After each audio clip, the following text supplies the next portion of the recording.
नकोच आहे तुम्हाला. 20वा श्लोक आहे आता.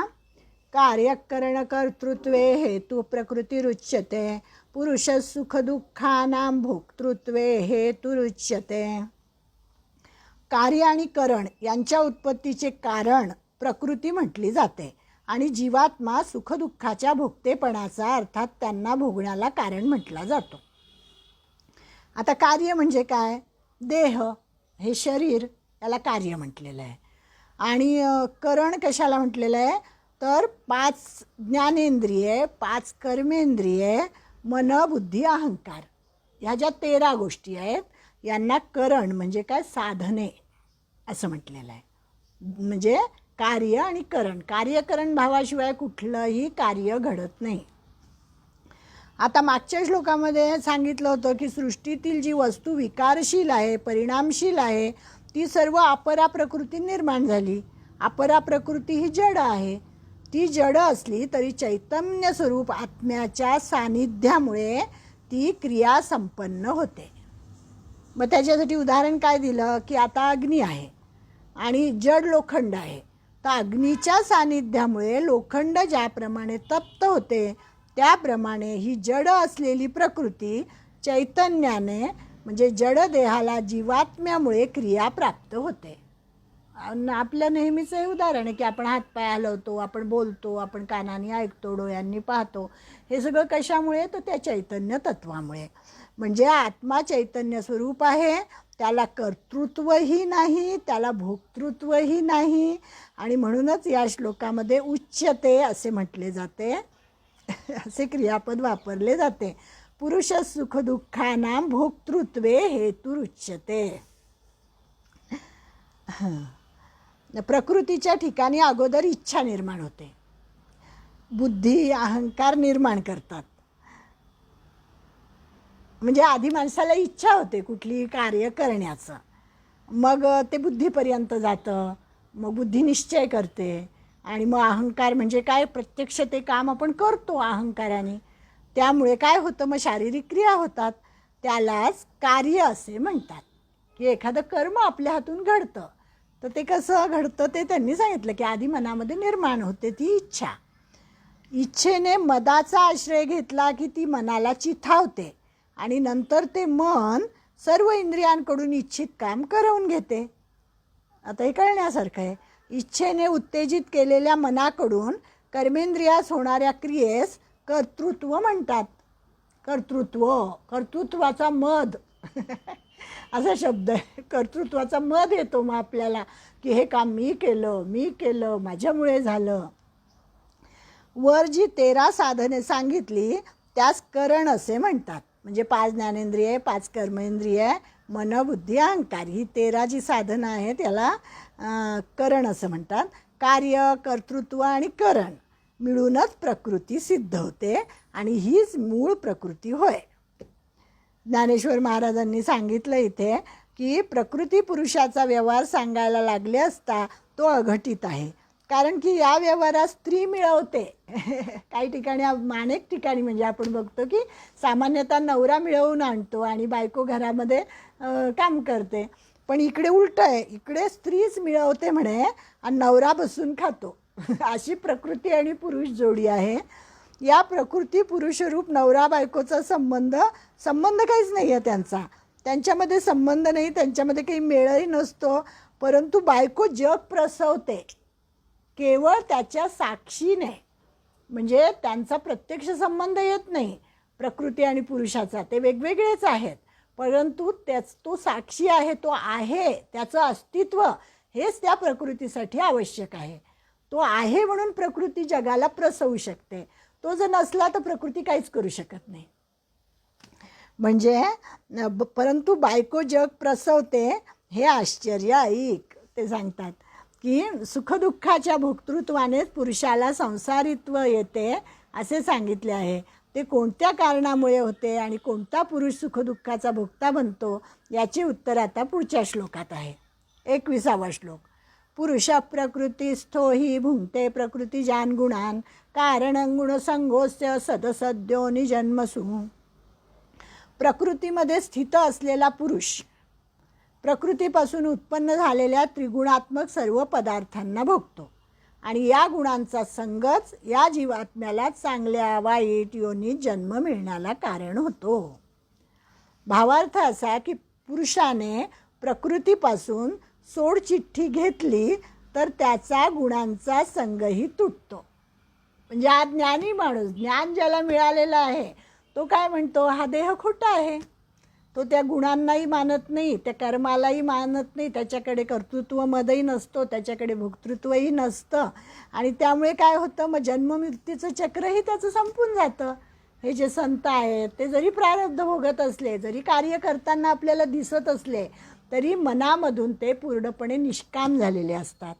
ज्ञानेश्वर महाराजांनी प्रकृतीला कामरूपी वेलाचा मांडव आणि मोहरूपी वनातील वसंत ऋतू असे म्हटले आहे. म्हणजे राजा शत्रूच्या हाती सापडल्यावर जसा निस्तेज होतो त्याप्रमाणे प्रकृतीच्या स्वाधीन झालेला पुरुष स्वतःच्या तेजाला मुक्तो. म्हणजे आपली तीच अवस्था झालेली आहे. आपण प्रकृतीच्या अधीन झालेलो आहे.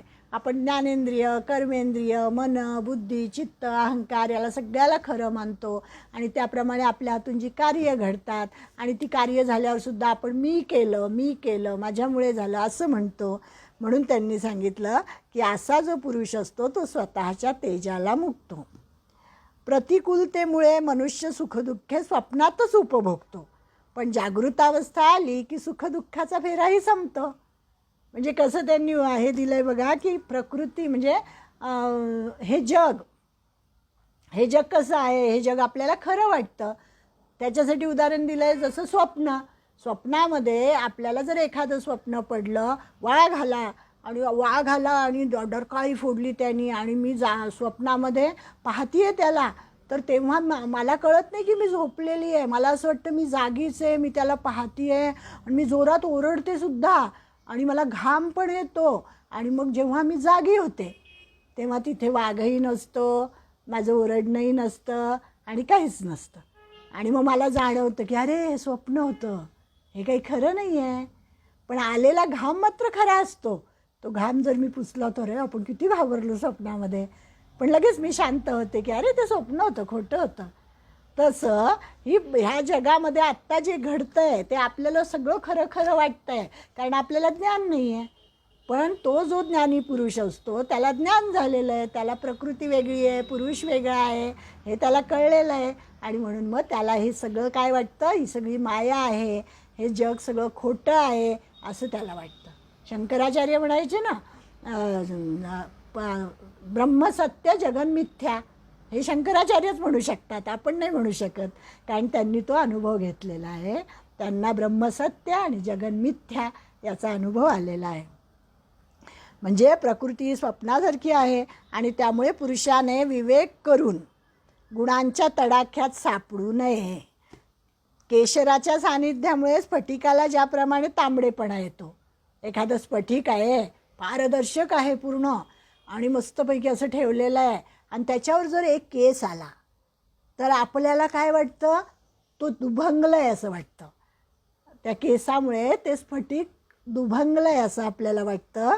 त्याप्रमाणे किंवा त्यांनी काय इथे केशराचं म्हणजे केसाचं मी उदाहरण दिलं की केस जर त्याच्यावर आला तर दुभंगलं आहे असं वाटतं. यांनी केशराचं उदाहरण दिलं की केशर हे कसं असतं, लाल केशरी असतं ना, तर त्या केशराच्या सानिध्यामुळे स्फटिकाला ज्याप्रमाणे तांबडेपणा येतो त्याप्रमाणे पुरुष अजन्मा असूनही गुणसंबंधाने जन्म पावतो असे वाटते, आभास आहे. एरवी गुणांचा संबंध टाकून पाहिले तर पुरुष हा अजन्माच आहे. म्हणजे जी दुसऱ्या अध्यायामध्ये जी सगळी लक्षणं सांगितली होती, अजय आहे, अव्यय आहे, अविनाशी आहे, ती सगळी लक्षणं या ठिकाणी पुरुषाची सांगितलेली आहे. तिथे आत्म्याची सांगितली होती. म्हणजे आत्मा म्हणजेच पुरुष, तो म्हणजेच ब्रह्म, तो म्हणजेच काय इथे सांगितलं आहे, परब्रह्म परमात्मा तोच आहे. म्हणजे प्रकृतीमध्ये स्थित होणे आणि सत्व रज तम यांचा गुणसंग होणे या दोन कारणामुळे क्षेत्रज्ञाला म्हणजे पुरुषाला संसार बंधन पडते आणि ते तुटावे म्हणून ज्ञान आणि वैराग्य अशी दोन प्रधान साधने आहेत.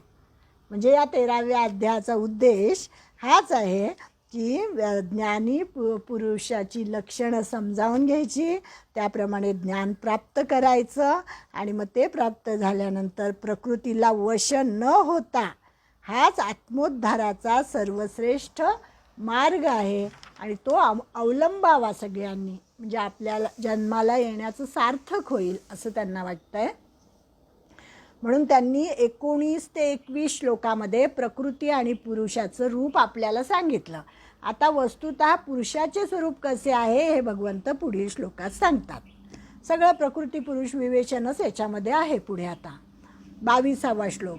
उपद्रष्टा अनुमंता च भर्ता भोक्ता महेश्वरः परमात्मेति चाप्युक्तो देहेस्मिन् पुरुषः परः. पुरुष कसा आहे? हा पुरुष देहामध्ये स्थित असूनही परच आहे. पर केवळ साक्षी असल्यामुळे तो उपद्रष्टा आहे. यथार्थ संमती देणारा असल्याने अनुमंता आहे. सर्वांना धारण करणारा असल्याने भर्ता आहे आणि जीवरूपाने भोक्ता आहे आणि ब्रह्मादिकांचाही स्वामी असल्याने महेश्वर आहे. शुद्ध सच्चिदानंद घन असल्याने परमात्मा आहे. म्हणजे ही सगळी पुरुषाची लक्षणं इथे पुरुष कसा आहे ते सांगितलं. उपद्रष्टा, अनुमंता, भर्ता, भोक्ता, महेश्वर, परमात्मा आणि एवढी महेश्वर झाला आणि परमात्मा अशी या ठिकाणी त्यांनी की पुरुष कसा आहे, उत्तम पुरुष कसा असतो, त्याचं तोच उत्तम पुरुष नंतर आपल्याला 15व्या अध्यायामध्ये ते सांगतील. उपद्रष्टा म्हणजे स्वतः क्रिया न करता साक्षीभावाने पाहणारा. यज्ञामध्ये ऋत्विज आणि यजमान यज्ञकर्म संपन्न करतात, पण अन्य याजक मात्र तटस्थ भावाने पाहतात, तसा असतो. क्षेत्रज्ञ पुरुष तसाच असतो. या उपसर्गाने सामिप्य दर्शविले जाते, म्हणून आत्मा उपद्रष्टा आहे. म्हणजे जवळ तर आहे पण द्रष्टा आहे, म्हणजे साक्षी आहे, करत काहीच नाही, तो आहे पण तिथे, म्हणून उपद्रष्टा. अनुमंता, अनुमोदन देणारा आहे, म्हणजे सगळं काही त्याच्या साक्षीने घडतं, अनुमोदन देणारा आहे. आपल्या व्यापारात प्रवृत्त झालेल्या इंद्रियांचे व अंतःकरणाचे तो कधी निवारण करत नाही, अनुमंता होतो, विरोध करत नाही तो कशाला. तुम्हाला काय करायचं ते करा, चांगलं आणि वाईट ज्ञान दिलेलं आहे, जे काय चांगलं आहे काय वाईट आहे, पण स्वातंत्र्य दिलेलं आहे कर्माचं. काय तुम्हाला चांगलं कर्म करायचं चांगले फळ मिळतील, वाईट कर्म करायचं वाईट फळ मिळेल. तो भर्ता आहे, म्हणजे काय, संपूर्ण संघाताचे तो पोषण करतो. प्रकृतीरूपी शरीराशी तो तादात्म्य पावत असल्यामुळे तो भोक्ताही आहे आणि शरीराचे अनुभव सुख दुःख स्वरूप असतात. तो क्षेत्रज्ञ, सर्वांचा आत्मा असून श्रेष्ठ आणि स्वतंत्रही आहे. तो सर्वांचा स्वामी असल्यामुळे त्याला महेश्वर म्हटलेले आहे आणि तो वस्तुतः परब्रह्म स्वरूपच असल्यामुळे त्याला परमात्मा म्हटलेले आहे. आणि 15व्या अध्यायामध्ये ते सांगतात की हेच वर्णन येणार आहे त्या पुरुषाचं. उत्तम पुरुषस्त्वन्य परमात्मेत्युदाहृतः यो लोकत्रयमाविश्य बिभर्त्य व्ययेश्वरः. की हा उत्तम पुरुष तर निराळाच आहे, जो तिन्ही लोकात प्रवेश करून सर्वांचे धारण पोषण करीत असतो. याप्रमाणे तो अविनाशी परमेश्वर परमात्मा असा म्हटला जात आहे. म्हणजे तोच या ठिकाणी क्षेत्रज्ञ सांगितला, तोच या ठिकाणी पुरुष सांगितला, तोच 15व्या अध्यायामध्ये काय सांगितला, उत्तम पुरुष सांगितला.